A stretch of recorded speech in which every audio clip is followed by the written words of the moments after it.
नमस्कार मंडळी.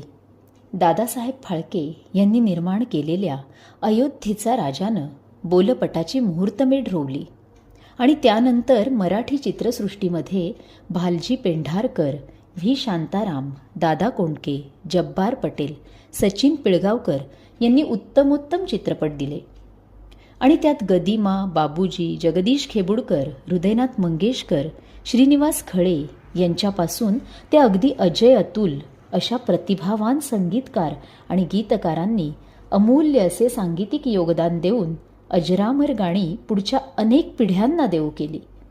अशा सर्व तपस्वींच्या कार्याचं स्मरण आणि चित्रपट संगीताचा लखलखणारा सुरेल चंदेरी इतिहास गाण्यामधून सादर करत आहोत. चित्रकथा. तर ही चित्रकथा अनुभवण्यासाठी नक्की या. शनिवार दिनांक 20 डिसेंबर रोजी संध्याकाळी 5:30 वाजता शाहू कला मंदिर, सातारा.